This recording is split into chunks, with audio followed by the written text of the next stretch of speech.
Bonjour à tous, je suis ravie de vous retrouver pour ce nouveau numéro du Nouvel Immédiat et je suis en compagnie de Jean-Yves. Bonjour Jean-Yves. Bonjour Floriane.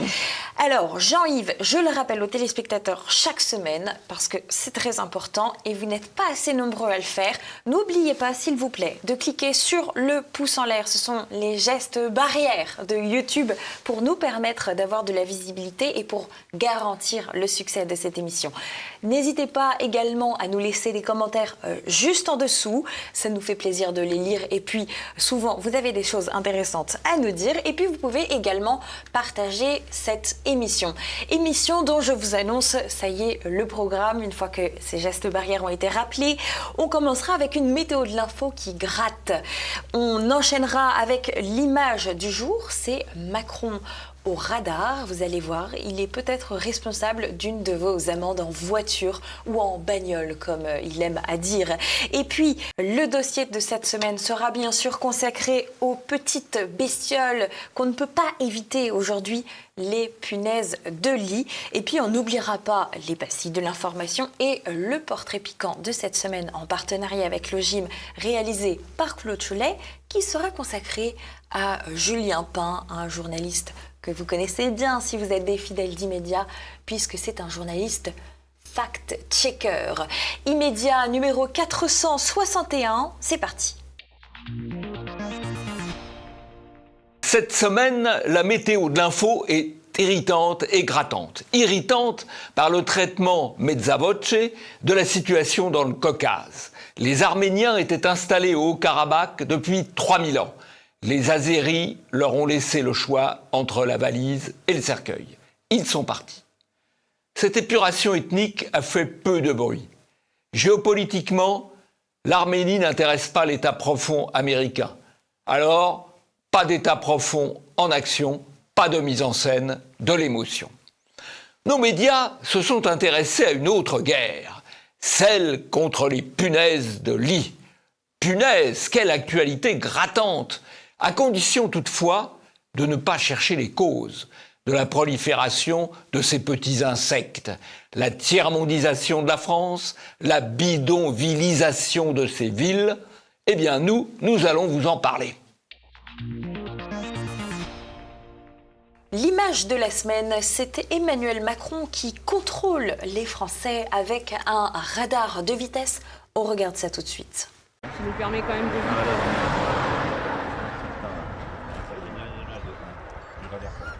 Ah, ça n'a pas marché. Encore Voilà. 58. 58, voilà. Vous n'avez pas de chance, c'est personne. Nous, on a un effet dissuasif. Ouais, c'est ça. Repéré, là. Ah oui, là, on est repéré. Mais c'est le but. Un commentaire très rapide. D'abord, Macron, c'est Narcisse. Donc, il se met en scène en permanence. Et là, il se met en scène avec cet appareil de contrôle de la vitesse. Deux remarques. C'est quand même l'image de la société de surveillance. En l'occurrence, c'est l'image d'une société de surveillance un peu périmée, parce que l'appareil qu'il utilise, ça existe depuis une vingtaine d'années, et ça a été assez largement remplacé par les radars fixes automatiques, qui évidemment sont beaucoup moins coûteux en temps et plus performants. Donc là, il nous fait un combo de narcissisme, d'archaïsme et de surveillance. Voilà. C'est du tout Macron. C'est du tout Macron. Alors Emmanuel Macron qui s'est retrouvé en compagnie de ses gendarmes parce que il a une actualité. Emmanuel Macron, c'est qu'il a annoncé la carte de 238 nouvelles brigades de gendarmerie. C'était une de ses promesses de campagne de l'élection présidentielle, ce qui lui a valu ce bel article dans Le Monde, qui est, je le rappelle, une annonce et non pas une réalisation. Ces 238 brigades de gendarmerie, elles devront offrir 2144 nouveaux postes de gendarmes supplémentaires sur 8500 8500 créations d'effectifs de forces de l'ordre annoncées. Donc on n'y est pas encore tout de suite à ces 8500 forces de l'ordre supplémentaires. Et ces brigades de gendarmerie, Jean-Yves, ça c'est intéressant aussi, elles ont été localisées et elles ont été placées dans des endroits à investir par rapport à la sécurité, à la démocratie et aux besoins opérationnels de terrain. On connaît ces endroits, comme quoi c'est intéressant. Oui, alors en matière de sécurité, on a droit depuis une vingtaine d'années au cinéma sécuritaire. On ne traite pas les problèmes de fond qui sont les problèmes d'immigration et des problèmes de justice et de juges, mais on balade des policiers et des gendarmes. Alors il y a 20 ans, on fermait des brigades de gendarmerie pour amener davantage de moyens policiers dans les villes. Au moment même où on envoie des migrants dans les campagnes, on rouvre des brigades de gendarmerie. Et à chaque fois, ça fait un événement. Vous regroupez des brigades, c'est un événement, vous occupez de sécurité, ça c'est l'ère Sarkozy. Vous redéployez des brigades, vous annoncez que vous redéployez des brigades. C'est une annonce, ça permet aussi de faire du média, de faire croire qu'on s'occupe de la sécurité. Malheureusement, ça ne traite pas les problèmes fondamentaux en matière de sécurité. D'ailleurs, même s'il y a 8000 agents de police ou de gendarmerie de plus, comme annoncé, allez, ça fait quoi ? Ça fait 4% des effectifs. Donc vous voyez que ça ne peut pas changer les choses, mais ça permet d'occuper les médias en montrant on fait quelque chose. Voilà. C'est de la communication, c'est de la communication, on pourrait presque dire électorale, alors qu'on n'est pas encore en période électorale. C'est la suite des 100 jours et de la politique de fermeté d'Emmanuel Macron finalement, en fin de compte. Fermeté. Bon. Il faut le dire vite. Eh bien, chers téléspectateurs, place maintenant au dossier du jour. Depuis une bonne semaine, on ne parle plus que d'elle. Et d'elle, de qui s'agit-il ? Eh bien sûr, c'est la punaise de lit. Figurez-vous que Mathilde Panot a sorti une fiole de punaise de lit à l'Assemblée nationale pour alerter le gouvernement. Une fiole, ce n'est pas sans rappeler tout à fait la petite fiole de Colin Powell à l'ONU qui avait permis de déclencher ensuite la guerre en Irak, Jean-Yves. C'est d'un goût assez incertain, pour le moins. Donc c'était les punaises de lit mortes, nous précise l'article de BFM TV. Pour peu que la fiole se casse et se répande dans l'Assemblée nationale, on aurait eu une fermeture de l'Assemblée peut-être pour cause de gratouillis des députés. On a challenge aussi, mobilisation générale, les politiques déclarent la guerre. Vous voyez là, c'est pas la guerre à l'Irak, mais c'est la guerre aux punaises de lit. C'est un édito qui se demande si on n'en fait pas trop sur ce sujet, et le ministre des Transports a quand même utilisé cet élément de langage-là qui est intéressant. On va organiser la contre-offensive contre les punaises de lit. Donc Clément Beaune qui est au taquet contre les punaises de lit. France Culture a produit un article, on ne pouvait pas passer à côté. La sexualité délirante des punaises de lit. Vous ne pourrez rien ignorer des punaises de lit, ni de leur coït, ni de leur gratouillis, ni des piqûres qu'elles provoquent, ni où elles se trouvent. On a également une revue de presse un peu plus généraliste, en commençant par le Huffington Post. Punaises de lit, l'angoisse des Parisiens gagne la presse étrangère à moins d'un an des JO de 2024, effectivement. C'est quelque chose qui ne sera pas très vendeur pour les touristes qui souhaitent venir observer les sportifs. Punaise de lit, le gouvernement veut agir davantage. Un bel élément de langage là encore. Le Parisien, Paris 2024 en première ligne face aux punaises de lit, rats, moustiques. La ville appelle l'État. Décidément, Paris est débordé entre punaises de lit, rats et moustiques. Et puis on a France 3 Régions qui essaye de nous rassurer. Punaises de lit, aucun cas avéré n'a été constaté, assure la RATP. À noter tout de même qu'à l'étranger, on parle beaucoup des punaises de lit. Il y a même le Jimmy Fallon Show. C'est un show qui est très regardé avec donc le présentateur Jimmy Fallon qui reçoit les grandes stars américaines notamment, qui a singé le président Macron qui serait en train de chanter une chanson sur l'épidémie de punaises de lit à Paris. Donc il s'est attifé d'un béret, d'une baguette de pain pour singer le Parisien moyen selon les Américains, un verre de vin naturellement, et puis une chemise blanche ouverte sur un torse velu. Et ça, c'est une imitation d'Emmanuel Macron. La photo originale, la voici, elle avait été prise par la photographe officielle d'Emmanuel Macron, avec la chemise forte, ouverte, sur un torse particulièrement poilu, ce qui avait fait beaucoup réagir les internautes à l'époque. Jimmy Fallon qui chante « Si c'était moi, je ne prendrais pas de Airbnb ». Jean-Yves, peut-être une réaction avant d'enchaîner sur cette psychose des punaises de lit qui envahissent tout, nous dit-on, le Parisien nous dit les logements, les transports, les cinémas, les raisons d'une grande invasion. Un titre très intéressant. Une grande invasion, mais c'est un bon titre ça, une grande invasion, une grande peur aussi, on a tout le narratif médiatique, oui, absolument. Absolument. Alors, il y a TF1 qui a produit un reportage qui est très intéressant sur les responsables pas de désinfection, mais du traitement des punaises de lit. Punaises de lit en France, c'est de la folie, on est submergé d'appels. Et puis à la fin, il pose la question quand même aux spécialistes de pourquoi est-ce qu'il y a des punaises de lit, Jean-Yves. Eh bien, TF1 pointe comme réponse la chaleur qui perdure, qui serait responsable donc de la prolifération de ces bestioles, et également le retour des vacances qui peuvent contribuer à ramener des punaises de lit dans les bagages des touristes. Ah, les touristes. Les fameux et la chaleur. touristes. Il y avait des punaises de lit dans les guitounes des tranchées de 14. Ils ne faisaient pas particulièrement chaud. De tourisme non plus. Il n'y avait pas non plus de tourisme, mais c'est vrai qu'il y avait des conditions de vie assez précaires qui expliquent le phénomène. Voilà. Alors, il y a des punaises de lit qui ont été retrouvées à Marseille dans un collège, également à Toulouse dans un CHU, le CHU de Purpan aux urgences. Et les internautes, c'est très simple, n'ont qu'à filmer la scène et la publier sur les réseaux sociaux pour que les médias s'en emparent.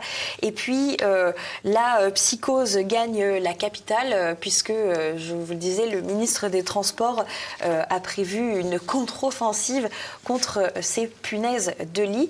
Je vous propose de regarder quelqu'un qui a décidé d'aborder le sujet des punaises de lit en posant toutes les questions possibles avec beaucoup de prudence. Et puis, il y a le début et la fin de son intervention, c'est Pascal Praud.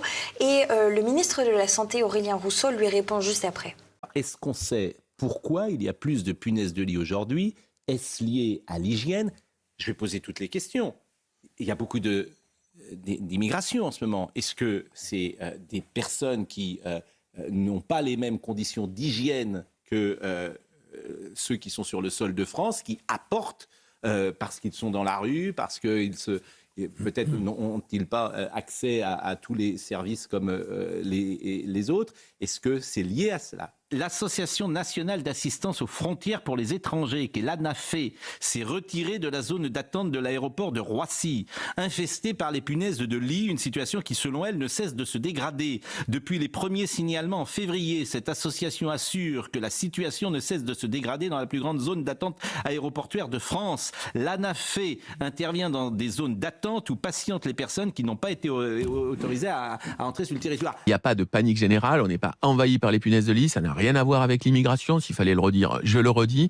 Voilà, on est. Ça n'a rien à voir avec l'immigration ? Ça n'a rien à voir avec l'immigration, ça a à voir avec la mobilité. Quand vous revenez de l'étranger, vous pouvez porter des punaises de lit en étant cadre et dans un avion tout nickel. Alors d'abord, le ministre de la Santé, moi je recommande de le suivre parce qu'il prend systématiquement les Français pour des truffes. Voilà.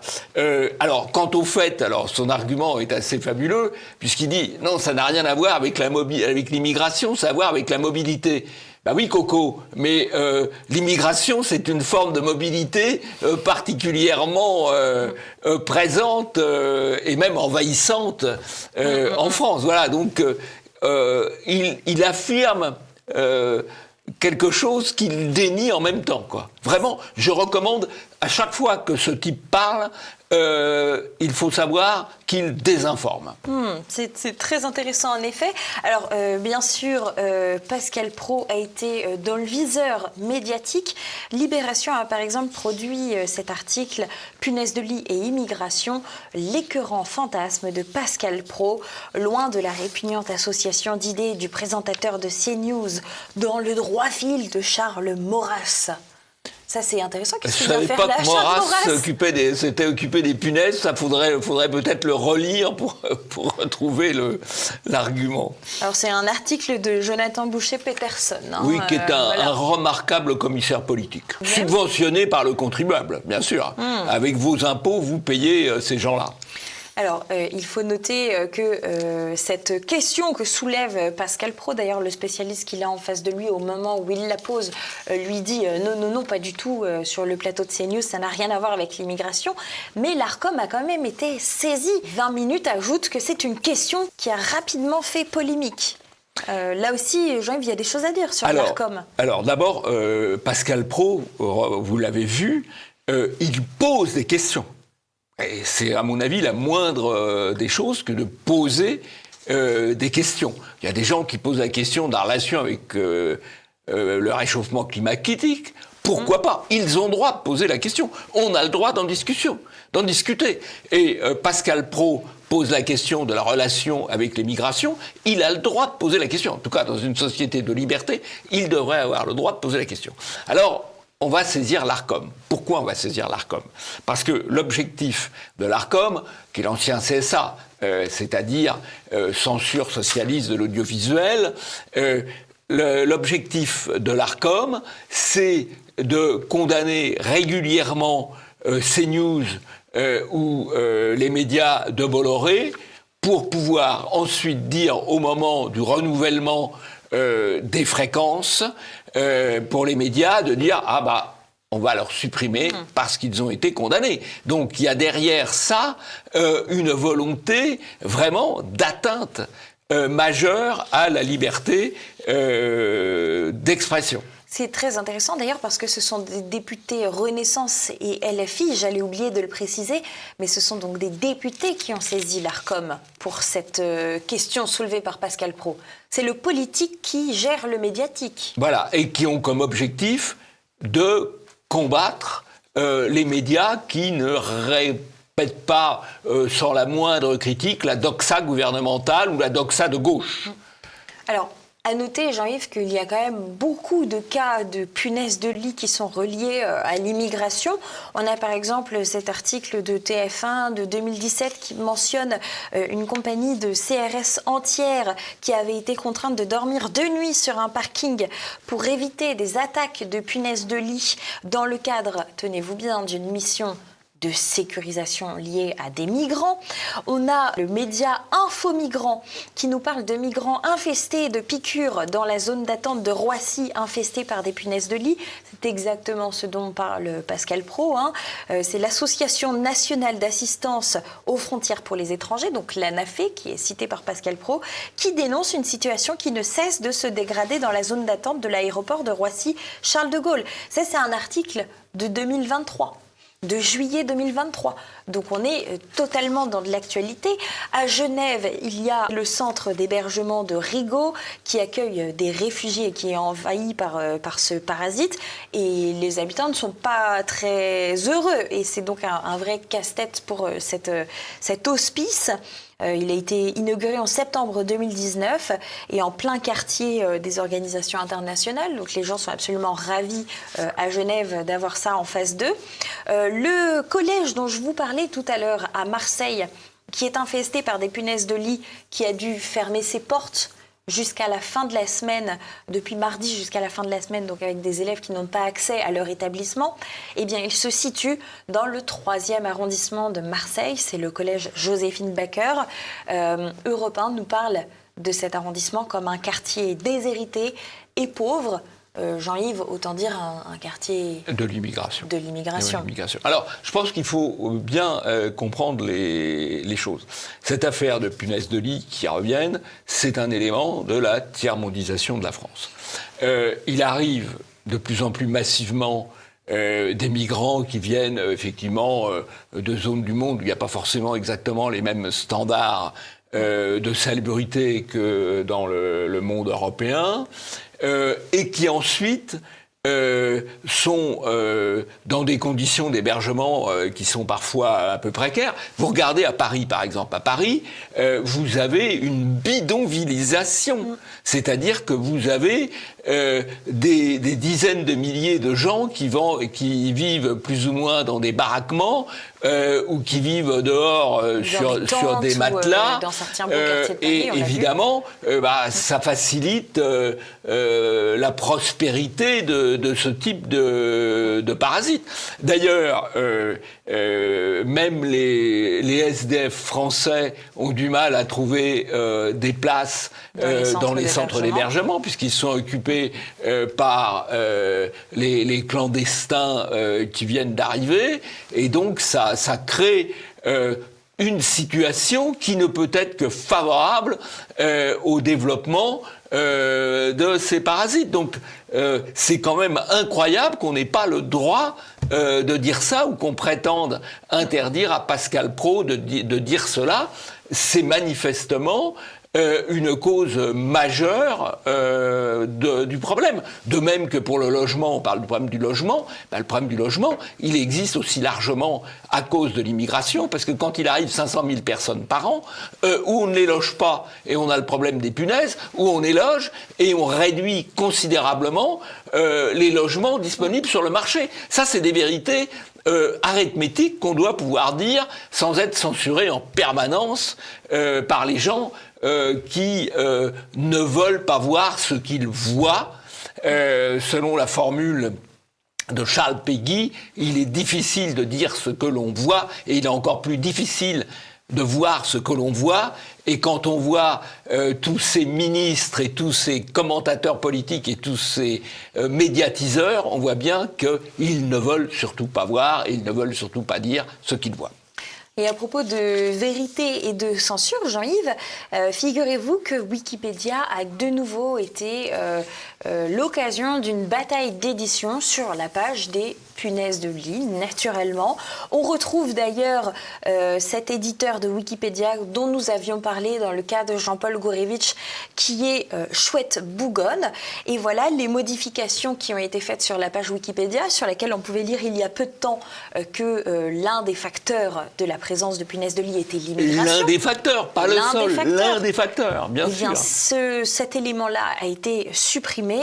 Par exemple, on a Chouette Bougonne qui supprime cet élément-là en disant que ce n'est pas pertinent. Elle est très bougonne, mais elle n'est pas chouette. Très bougonne, et elle n'est pas chouette. Pas pertinent, la source ne parle pas de migration spécifiquement. On a Moulli qui a décidé de s'opposer à Chouette Bougonne, Moulli 75, qui a réannulé donc cette modification de Chouette Bougonne. Rajout de la mention migration supprimée par idéologie, plus référence des articles. Arrêtez de la supprimer, il y a suffisamment d'articles et de preuves que c'est un facteur de propagation. Donc c'était vraiment la petite guerre. Alors évidemment, Chouette Bougonne a supprimé en disant que la migration n'est pas un cas spécifique, étant donné que le vecteur de transmission principal est le voyage et que les migrations sont un type de voyage par définition, mais en rien des voyages spécifiques. Donc voilà, c'est le même argument que notre ministre de la Santé finalement, qui nous raconte que ce sont les CSP+, dans les avions flambant neufs avec leurs belles valises qui ramènent des punaises de lit. Oui. Et Moulli a supprimé cette modification de Chouette Bougonne. Et ensuite, Moulli 75, on ne le voit plus parce que c'est un utilisateur qui a été supprimé par Wikipédia. C'est ça le système de Wikipédia. C'est sur les sujets sensibles ou d'actualité, c'est le terrorisme d'extrême gauche. Alors, je relis ce que j'ai dit. Quand Wikipédia vous demande de les aider, de donner de l'argent, pas un sou pour Wikipédia. D'ailleurs, même le fondateur de Wikipédia condamne les dérives actuelles de Wikipédia. C'est un très bel organe, Wikipédia, un très beau... C'était une belle idée. Une belle idée coopérative, participative, que l'extrême gauche est en train de gâcher comme tout ce qu'elle touche. Et il y avait même eu un commentaire beaucoup plus précis cette fois-ci. CNews et les militants d'extrême droite se servent de cet article de Wikipédia pour dire que les punaises de lit ont été amenées par les migrants du tiers-monde. Je rappelle donc avec une source d'époque que ce phénomène est arrivé en France en 2010 via les touristes américains en provenance de New York.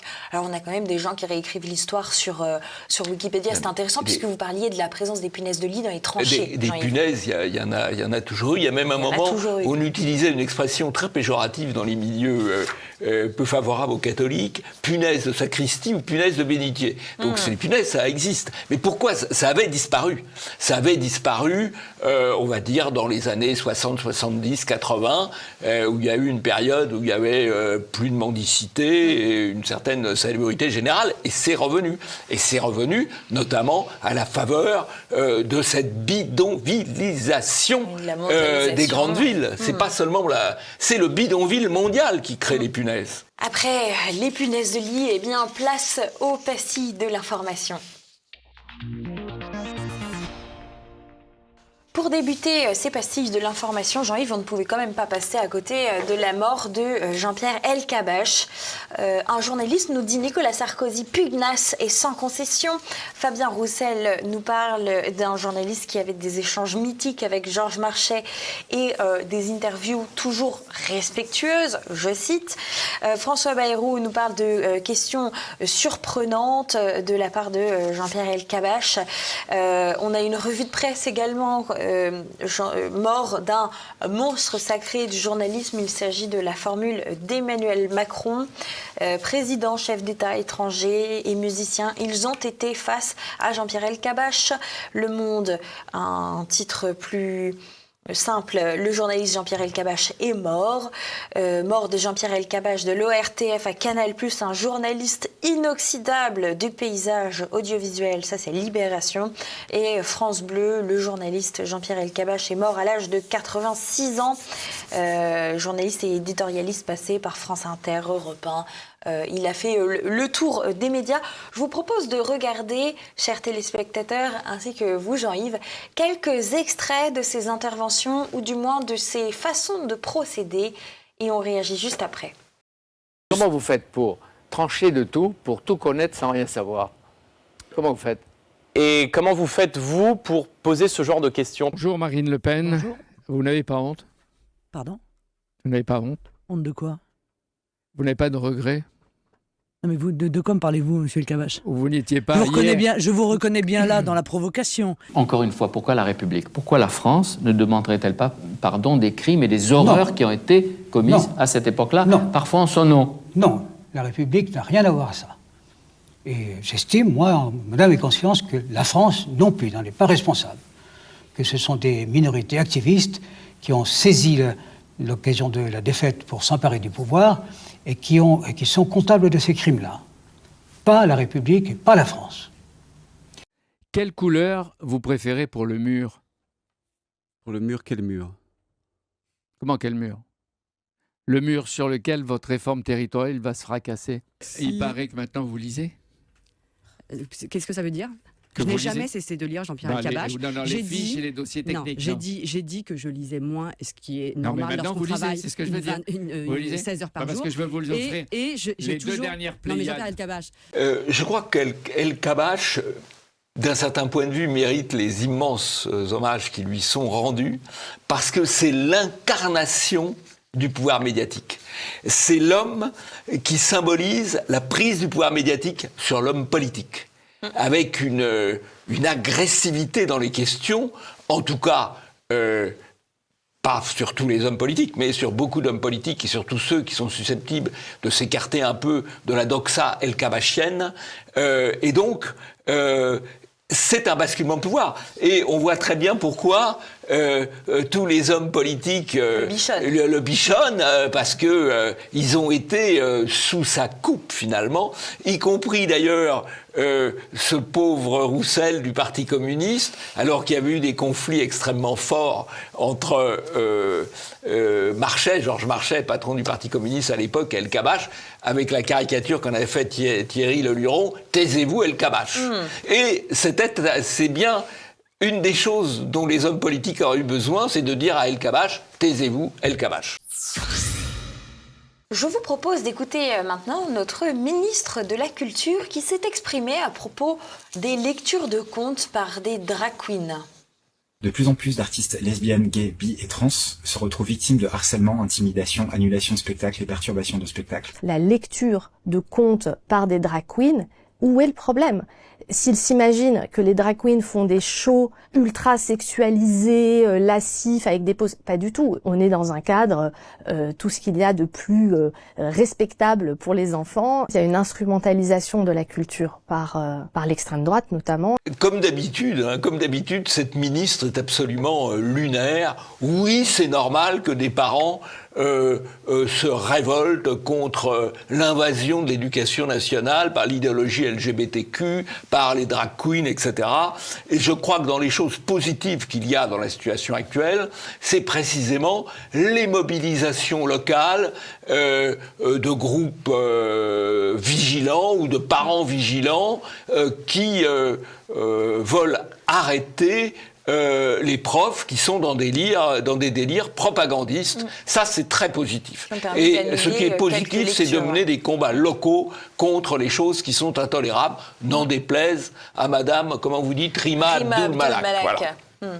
C'est hallucinant quand même, cet atterrissage des drag queens dans le monde des enfants, alors que ça faisait partie du monde de la nuit et d'un monde qui était réservé aux adultes, en effet. Et le propos est proprement hallucinant. Et d'ailleurs, le Premier ministre britannique, Rishi Sunak, a fait une déclaration tout à fait révolutionnaire.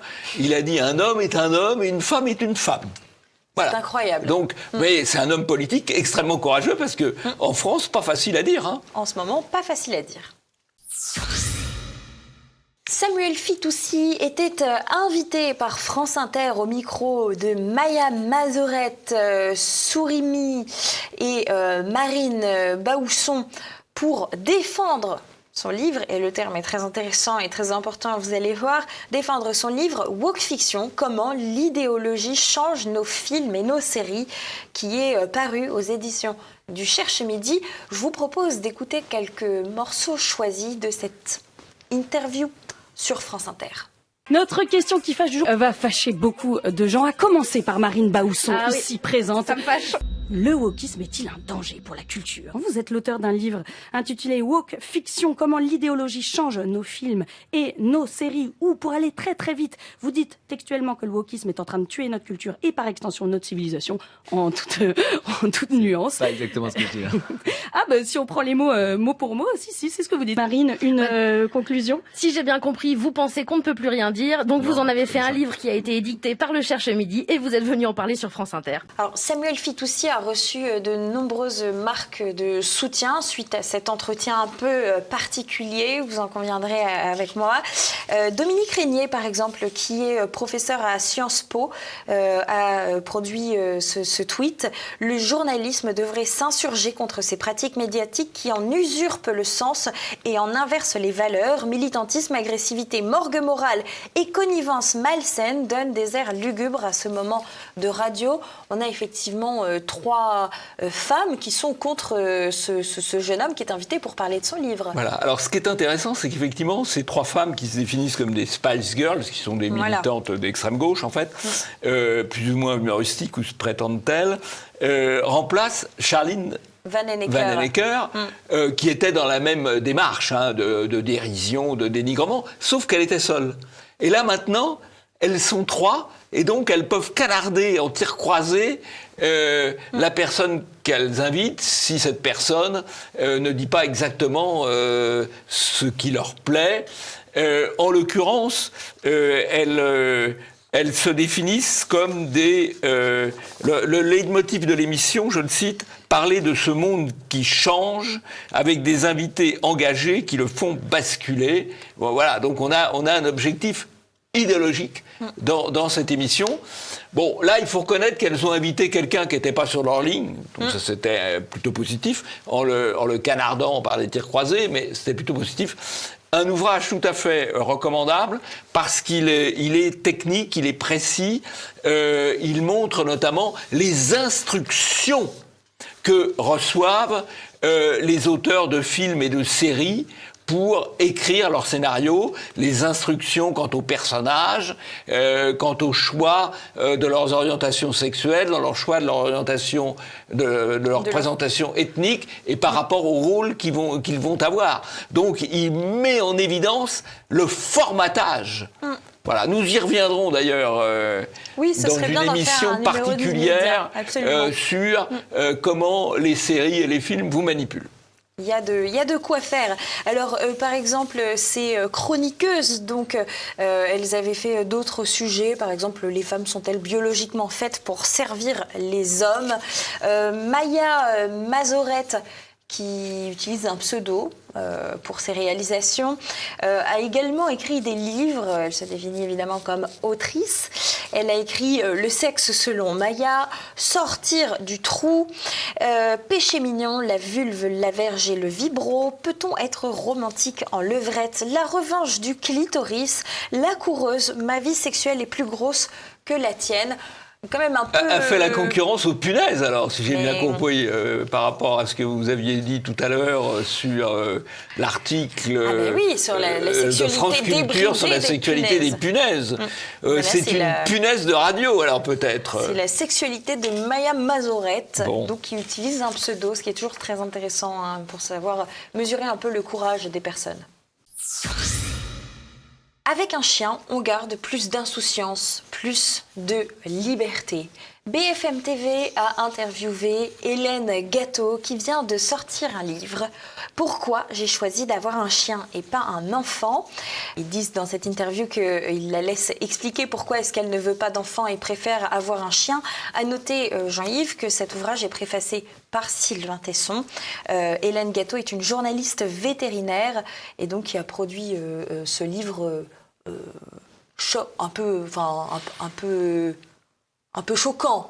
Alors, on sait que dans la relation entre elle se définit comme une mom dog. Voilà, entre l'homme et l'animal, il y a du transfert d'instinct infantile de la part de l'animal domestique, en particulier du chien, et du transfert d'instinct maternel, voire paternel, enfin plutôt maternel, de la part du propriétaire des chiens. C'est quelque chose d'assez classique, et beaucoup de gens seuls sont contents d'avoir un chien. Ça, c'est tout à fait normal. Ce qui est un peu plus gênant dans l'affaire, c'est l'espèce de promotion de l'animal domestique au détriment de l'enfant. Et ça rentre dans un cadrage de propagande générale contre l'enfant, la propagande anti-enfant, qui a d'ailleurs une efficacité tout à fait certaine, puisque le nombre des naissances a diminué de 10% depuis 3 ans. Voilà. Donc c'est efficace, c'est une propagande, c'est ça qui met mal à l'aise. Pour le reste, qu'il y ait on parlait qu'il y ait une relation un peu maternelle vis-à-vis du toutou, c'est pas très nouveau. Patrick Sébastien a été invité sur BFM TV et interrogé notamment par Anna Cabana. Je vous propose d'écouter son propos particulièrement intéressant. Vous faites partie de ceux qui disent aujourd'hui, au fond, il ne fait pas bon d'être un homme blanc depuis plus de 50 ans. J'ai été viré de la télé pour ça. Et vous prenez quand même le risque qu'on dise, au fond, il est devenu réac, Patrick Sébastien. Voilà, c'est un réac. Mais on l'a toujours dit, et qui va le dire ? Non, mais c'est ça que vous avez, enfin je suis fier de ça. Vous risquez avec ce texte. Mais qu'est-ce que je risque ? Que le jugement de ces personnes-là, c'est ce qu'ils disent du peuple en général. C'est une minorité décideuse qui a bouleversé l'ordre moral. De quelle minorité vous parlez? Je parle de la minorité, wokiste, écologiste, intégriste, je parle. Hein. Alors, c'est la complainte du vieil homme blanc hétérosexuel qui est chassé des médias audiovisuels publics. Comme le voulait Madame Ernotte, qui a dit, patronne de France Télévisions, qui a dit clairement...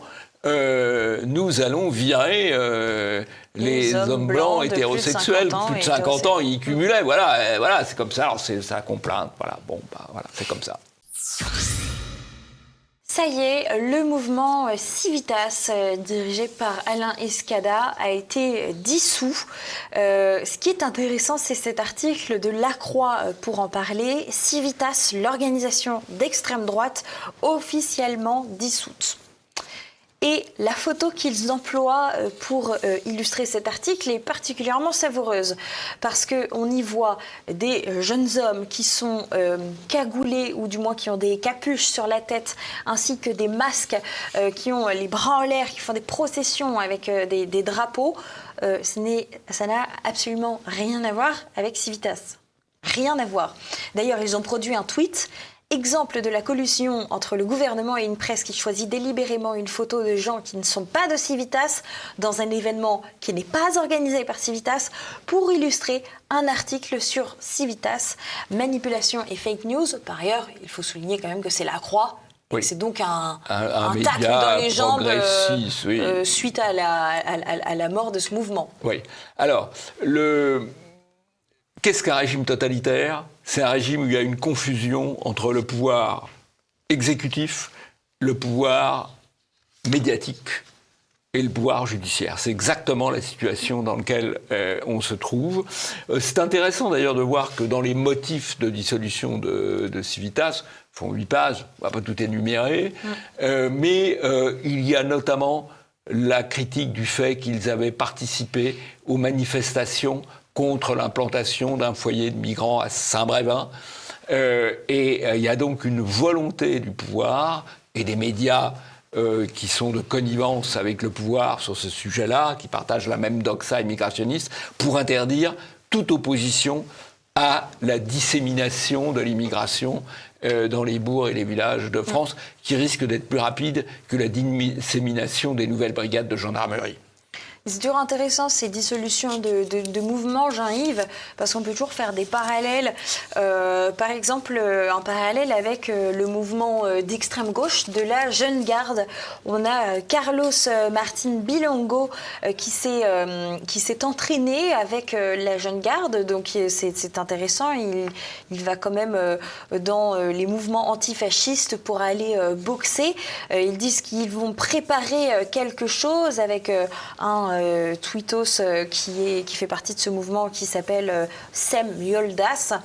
Eh bien, la Jeune Garde, elle a agressé, il y a peu, un militant de Génération Zemmour, donc un jeune homme qui marchait simplement dans la rue et qui s'est retrouvé agressé par un militant lyonnais de la Jeune Garde, de ce mouvement antifasciste, donc autoproclamé. Et là, à mon avis, ça ne posera pas mouvement violent grand-chose. qui multiplie les exactions, mais qui n'est jamais embêté par le pouvoir. Alors, Bilongo, vous savez, Bilongo, c'est le député qui avait été intervenu pour défendre les clandestins. Il y avait Gabriel de Fournas, député RN, qui avait dit qu'il retourne en Afrique les clandestins. Et il y avait eu tout un scandale autour de ça. Or, qui est ce Bilongo ? Indépendamment d'affaires financières un peu discutables, c'est un député racialiste noir et c'est un député islamiste. Voilà. Et donc c'est assez normal qu'il s'affiche avec l'extrême gauche et la Jeune Garde. Moi, ce qui me met un peu plus mal à l'aise, c'est ce jeune homme de génération de Reconquête qui a pris les coups. Je pense qu'aujourd'hui, les jeunes hommes engagés du côté identitaire ou du côté de la droite, il faut qu'ils pratiquent les salles de sport. Il faut qu'eux aussi, et les sports de combat, eux aussi, parce que Il faut d'abord se défendre. Et alors je sais que c'est pas facile parce que ceux qui se défendent risqueront de trouver les juges contre eux. Mais malgré tout, on ne peut pas accepter que des jeunes hommes soucieux de leur identité se fassent casser la gueule. Jean-Yves, vous avez un coup de chapeau dont vous souhaitez nous faire part. Ah bah oui, le coup de chapeau vient assez bien après ce que j'ai dit. C'est un livre un petit peu provocateur, plein d'humour, mais aussi de vigueur, de Bernard Lugan sur l'éloge du duel. L'éloge du duel, qui est quand même l'évocation d'une époque où on préférait perdre la vie que perdre l'honneur.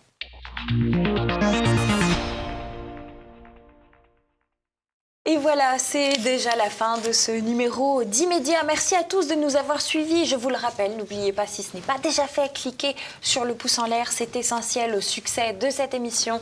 Laissez-nous également un commentaire pour nous dire ce que vous en avez pensé. Et puis, vous pouvez partager l'émission, vous abonner à la chaîne YouTube. Tous ces petits gestes sont très importants pour nous. Jean-Yves, on se retrouve la semaine prochaine. Et on n'oublie pas... Après le portrait piquant de Pain, de Julien Pain. Qui ne manquera pas de vous satisfaire comme chaque semaine. Quant à moi, je vous dis à très vite sur TVL. Aujourd'hui, nous présentons un fonctionnaire de l'information certifié, Julien Pain, ou comment un défenseur de la liberté d'expression à Reporters sans frontières, en abrégé RSF, devient ce journaliste traqueur de supposées fausses informations.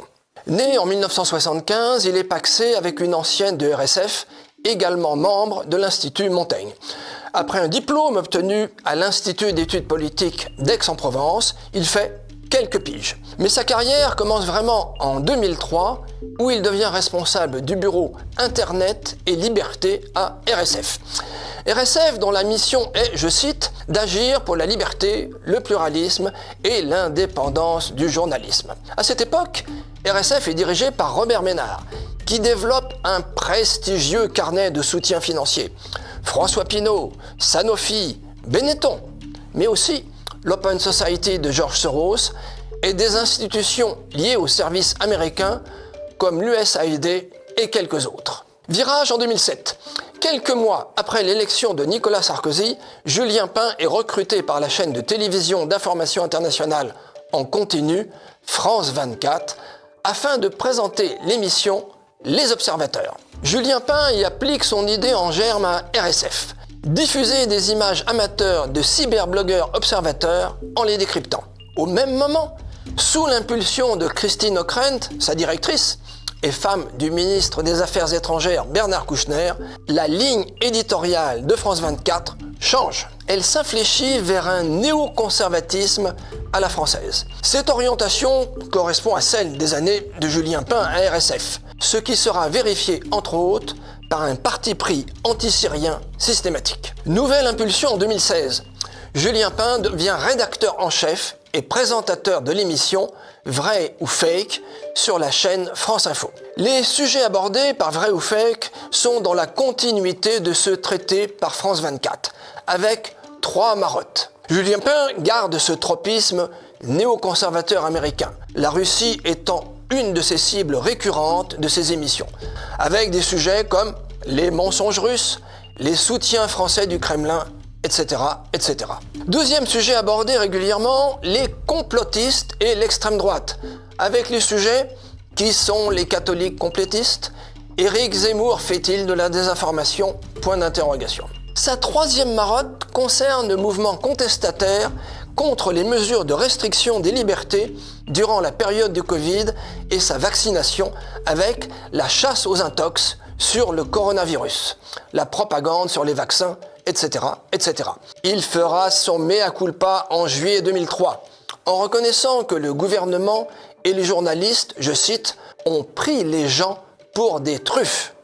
Fin de citation. Ceci n'empêchera pas Julien Pain de participer au Tour de France de l'éducation aux médias et à l'information, organisé par France Télévisions avec le ministère de l'Éducation, afin, je cite, de lutter contre le fléau de la désinformation et d'accompagner les enseignants dans l'éducation aux médias. Des enseignants pour former peut-être de futurs journalistes spécialisés dans la propagande. Pardon, je rectifie, dans la vérification des faits.